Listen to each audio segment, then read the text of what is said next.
Hello, everyone. So I recently got a couple of comments on a video I created a couple of months ago, just asking could I do a full demo essentially from start to finish on how I created a Power Automate flow, which essentially grabs this visual in Power BI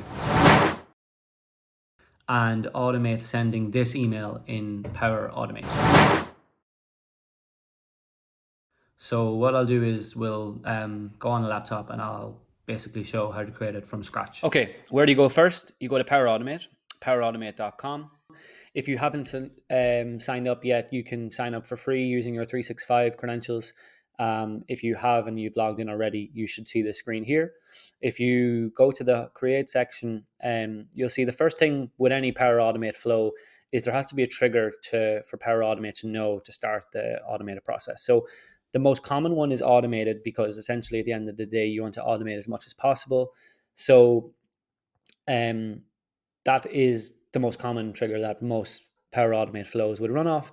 You have Instant Cloud Flow, which is the one we're going to use now because we want to run this with the click of a button as we build it and as we test to make sure it's all running correctly. And then you would have the Scheduled Cloud Flow, where a couple of organizations that are actually using this flow for their own Power BI reports, it's set up using the Scheduled Cloud Flow. And the reason for that is it's essentially the same as similar to automated, but the way it works is with Scheduled Cloud Flow, you put in whatever recurrence you want it to run. So with the organizations that are using this process, we have it to occur once a month at 9 or 10 a.m. And again, obviously, dependent on the organization, if they want it only quarterly or maybe they want it weekly, you can change that based off whatever you want. But in this example, we're going to use Instant Cloud just because, again, we want to test it as we build it. So we'll call it KPI email or KPI automated email, manually trigger it, create. I'm not a fan of this new view in Power Automate, so I'll go back to the old one. So now we have our trigger built. So now we actually start building the process. So what we want to do in the first step is we want to go into this Power BI report that you need to have a Power BI report published to do this process.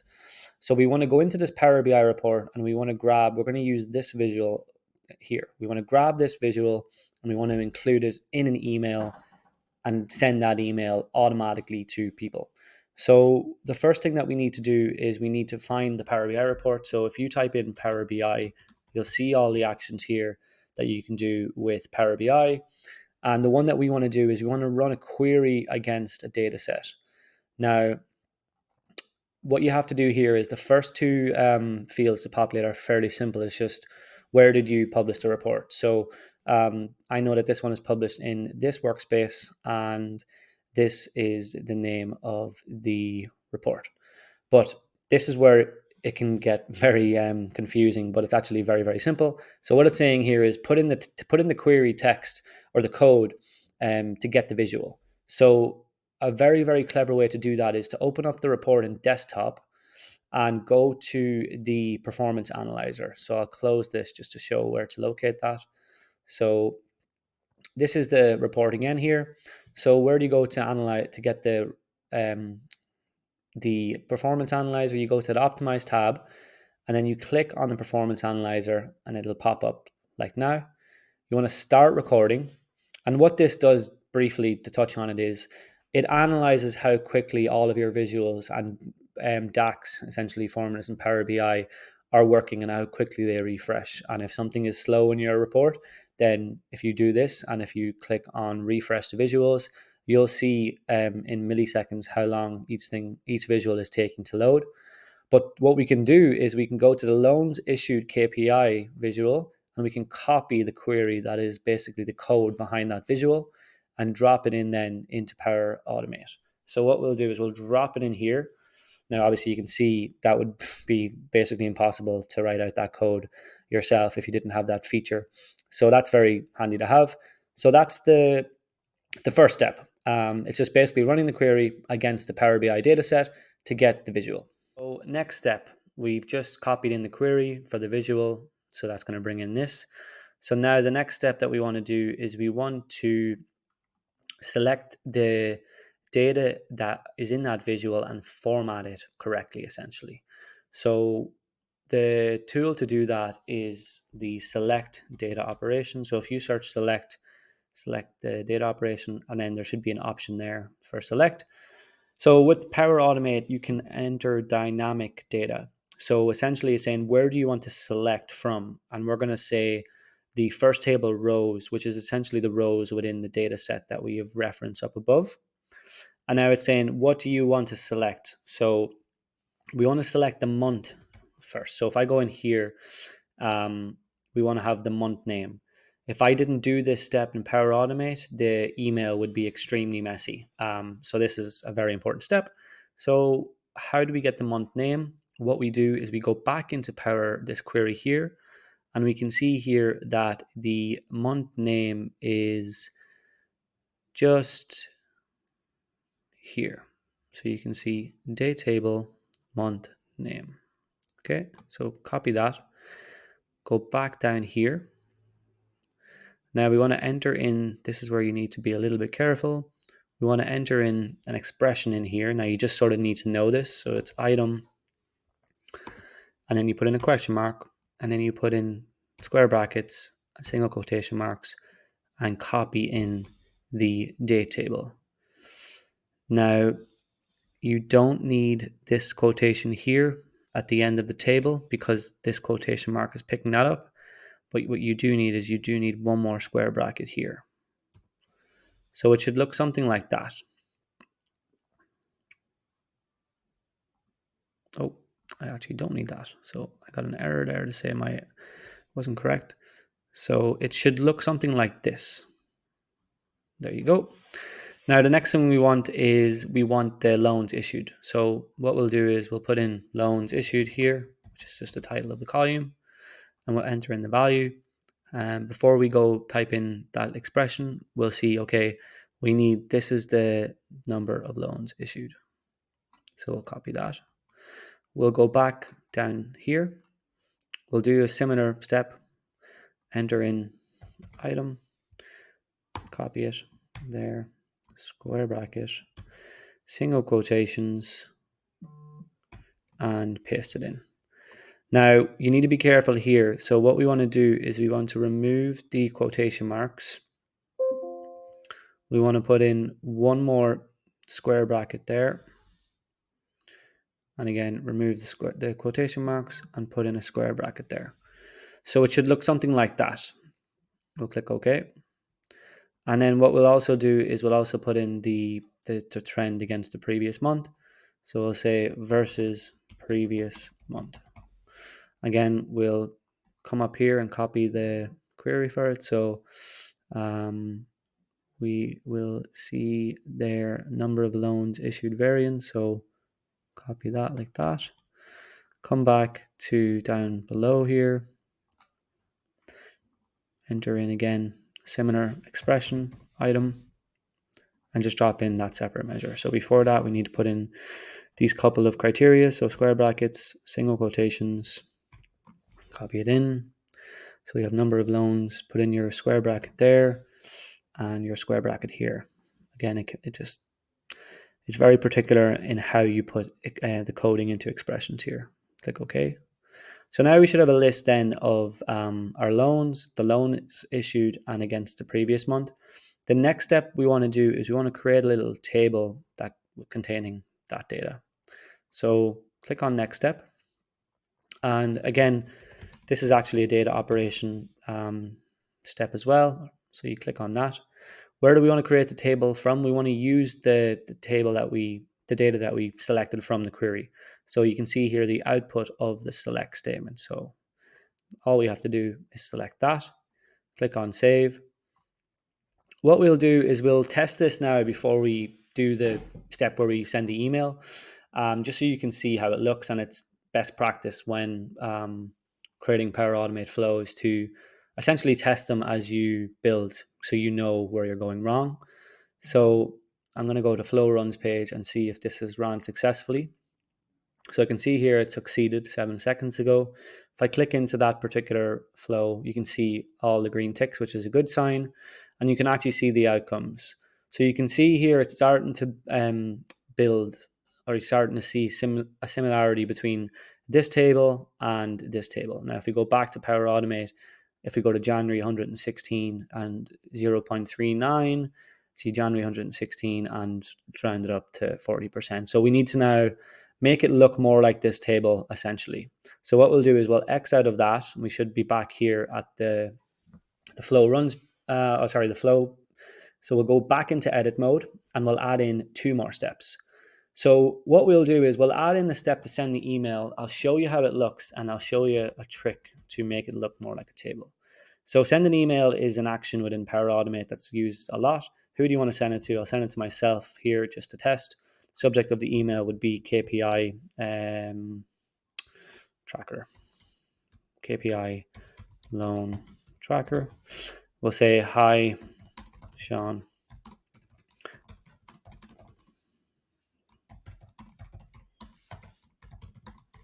Okay. Now, all we have to do is put in the output of that table. Again, dynamic. Enter, enter. Thanks. Okay, so we'll click save and we'll test it again. And I should receive an email with a similar looking table to the one that I was just showcasing a second ago. That won't be really formatted as well as it can be. So I'll click run. So I should just see the email pop up on my screen. I shouldn't need to go into this flow runs page. So you can see there it popped up. And again, not too bad, but not as good as it could look. So we'll go back here and we'll go back into edit mode and I'll show you the step. So we're still in edit mode, apologies. So we need to do a step between these two, creating the table and sending the email. I'll click add an action. And before we actually add the step, what you need to do is you need to go to this link. I'll drop it in the description below. It's codebeautify.org. And essentially, we're going to build our table here and copy the code. Similarly enough to Power BI, we're copying the code in the visual in here. We're going to do that for the table as well. So what we'll do is we know we have, we're not copying in the trend column. So we know that we have 3 columns. So we'll put in 3 columns and we have, I think it's 13 rows. So 12 for the months and 1 for the total. You can put in whatever colors you want here. So I'll just make this blue and blue background and white font. And then all you do then is you go to your style, the first style, copy everything down here and to the second one. So copy all of the code in between there, Control C, go back to Power Automate. Now what we want to do is we want to compose. So another data operation tool is compose. Simply just copy that code in there, scroll to the bottom after the last style, and just drop in the HTML output. So what is the output from that table? That's that. And click save. And now, if we go back to our email, you'll notice the format of these percentages aren't great. Now, where do we update that? We update that earlier on, which is something I forgot to do. So you go back to your query in your data set. And where are we updating that? It's the loans issued variance measure. So what you want to do is you want to go put this in here. So you want to say, apologies, you want to go here and you want to format this. So you type in format there, bracket, and we're going to put in how we wanted to format it. So I just have it written down here. It is the double quotations, hashtag 0%, double quotations, and then close it. And just remember to put in the comma there as well. So that's how we want to format our loans issued variance, and updating that in here, we'll updating it in that table. So we'll scroll down here. That's essentially our table built. So whenever we run this, we should then have we go back down here to send email. one thing I forgot to do is it's important then to change your output. If we kept that the same, the table would have been the exact same because we were using the output from the HTML table step, which is up here. We now have a new step and we want to use that, the output from that, which is the compose, essentially making the table look like a data, like a table. Click on save. Now, if we run this, and if we just do actually add in one more step as well, just to make it a little bit easier for the users, here is a link to the Power BI report. And you could just say like this, what you want to do is put in your link, go here, copy it, back to Power Automate, link title, you could say report, and then this, open link in a new window, add. And we'll actually say, remove that, we don't need that, make this a little bit nicer to read.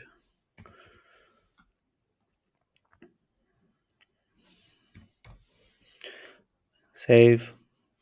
And we'll run this, and then we should have a much nicer looking table in our, and it will be sent to our email as well. So test, manual test, run it.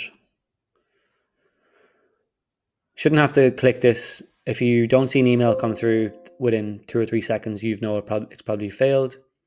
So you can see here a lot more better in terms of the format. There's one thing that might annoy people is why is the total at the top? And one last thing to do before, one last thing to do to change that. It's actually very, very simple. So we'll click on done.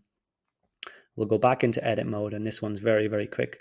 So all we need to do is go to the bottom of the Power BI query for the visual and change this to ascending rather than descending. Click on save. We'll run it once more. It'll be at the bottom, and I'll be able to show how you then can click on the link, which will then take you to the Power BI report as well. So again, no need to click on this. There's the second email that's come through. So now you can see it's at the bottom now. There is no data there. If I click on the link, you'll see September, October, November, and December in the Power BI report. There's no data, so that's why it's blank. When that loads, so there you can see no data. So yeah, that's essentially how you create a fully automated process. Again, the next step then would be to basically set it up on a recurring, regular occurrence. So it'd be once a month usually, or even once a quarter is sufficient depending on the users. Thanks, guys.